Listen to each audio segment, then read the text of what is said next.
Jordan Partnership, I'm like a kid in a candy store. I had a wonderful time yesterday. You won't believe. I was at the Oasis Church, and I had a phenomenal time there. Those people know how to have church. It was amazing.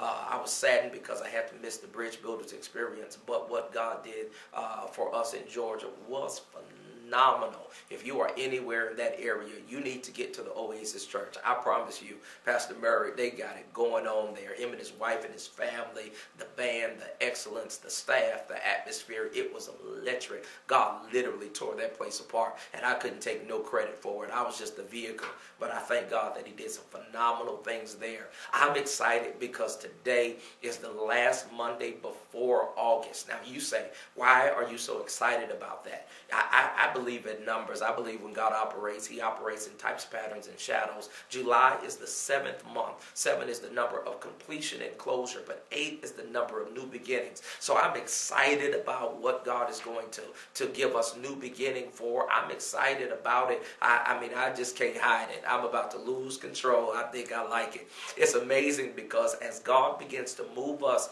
this week, we have this Monday and a few days in this month before we get to our August. I want to give you keys to closure.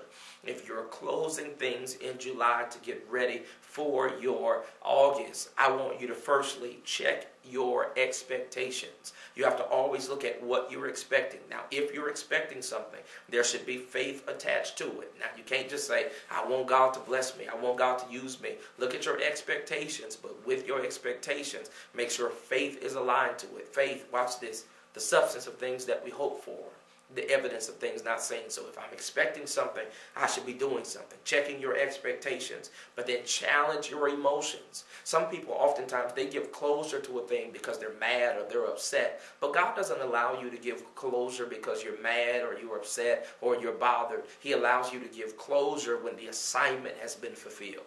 This is why some people battle, because the timing has gone away, so you have been in it too long. But because you hadn't fulfilled the assignment, you have to repeat things in that particular area.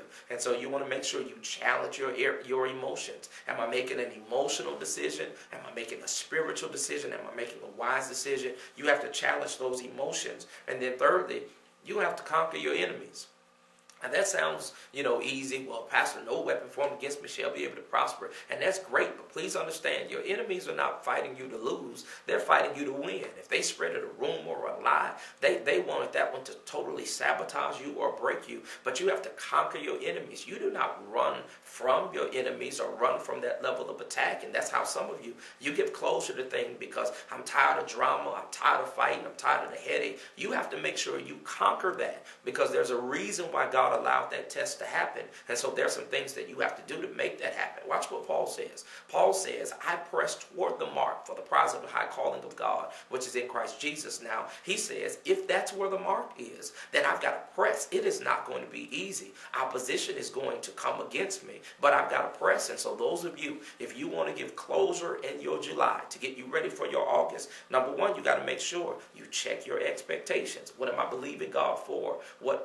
Why did I put those people in my life? Why did I trust them in the first place? Checking your expectations, then challenging your emotions. You cannot make emotional decisions. You got to make sure you're spirit-led, that God is directing your path, ordering your steps. I know it may sound too churchy to you, but there are some things in my life to where they are so important. I told God, you're going to have to tell me yes or no. I'm going to have to feel a witness. I cannot just assume that you're with me or you're going to agree with me. I got to make sure that I hear a yes or I hear a no. I'll fleece God. I'll say, okay, hey God, by Saturday, this is something I want to sense or feel because it's serious to me, because I can't not afford to make an emotional decision. I've got to do that. Then I've got to conquer my enemies. My enemies can't make me sweat. They can't make me run. It is not about the enemy. It is not about the warfare. It's about me completing my assignment. Again, this is the Monday before August. You have time to make sure that you're checking your expectations, you're challenging your emotions, but also you're conquering your enemies. You have a few days.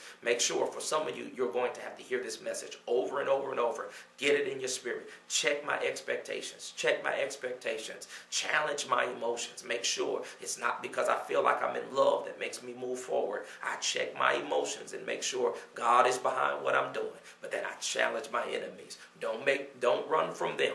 make them run for you. The Bible says when the enemy comes one way, you defeat him, and he'll go out 7 ways. God's going to give you victory. I'll talk to you next Monday. August is right around the corner.